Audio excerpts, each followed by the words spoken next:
CM ಹುದ್ದೆ ಬಗ್ಗೆ ರಾಹುಲ್ ಬಗ್ಗೆ ನಿರ್ಧಾರ ಮಾಡ್ತಾರೆ. ಖರ್ಗೆ ಹೇಳಿಕೆ ಬಗ್ಗೆ ಸಿಎಂ ಸಿದ್ದರಾಮಯ್ಯ ಪ್ರತಿಕ್ರಿಯೆ. ಬಗೆಹರಿಸಿಕೊಳ್ಳಲಿ, ನಮ್ಮಲ್ಲಿ ಸಮಸ್ಯೆಗಳೇ ಇಲ್ಲ ಎಂದ ಡಿಕೆಶಿ.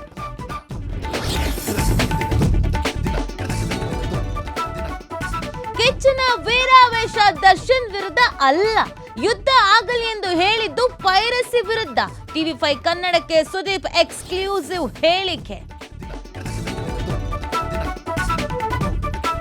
ಇಂದು ಭೈರತಿ ಬಸವರಾಜು ಜಾಮೀನು ಅರ್ಜಿ ವಿಚಾರಣೆ. ಜನಪ್ರತಿನಿಧಿಗಳ ಕೋರ್ಟ್ ತೀರ್ಪಿನ ಮೇಲೆ ಶಾಸಕನ ಭವಿಷ್ಯ. ಕೋಕಾ ಕಾಯ್ದೆ ರದ್ದು ಪ್ರಶ್ನಿಸಿ ಇಂದು ಸುಪ್ರೀಂಗೆ ಸಿಐಡಿ. ಚಿತ್ತಗಾಂಗ್ ವೀಸಾ ಕೇಂದ್ರ ಬಂದ್ ಮಾಡಿದ್ದಕ್ಕೆ ಕಿರಿಕು. ಭಾರತೀಯರಿಗೆ ಸದ್ಯಕ್ಕೆ ವೀಸಾ ಕೊಡಲ್ಲ ಎಂದ ಬಾಂಗ್ಲಾದೇಶ. ಅತ್ತ ಬಾಂಗ್ಲಾದೇಶದಲ್ಲಿ ಮತ್ತೊಬ್ಬ ನಾಯಕನಿಗೆ ಗುಂಡೇಟು. 1.5 ಲಕ್ಷದತ್ತ 10 ಗ್ರಾಂ ಚಿನ್ನದ ದರ. 24 ಲಕ್ಷ ಕ್ಯಾರೆಟ್ ಬಂಗಾರದ ದರ 1.38 ಲಕ್ಷ.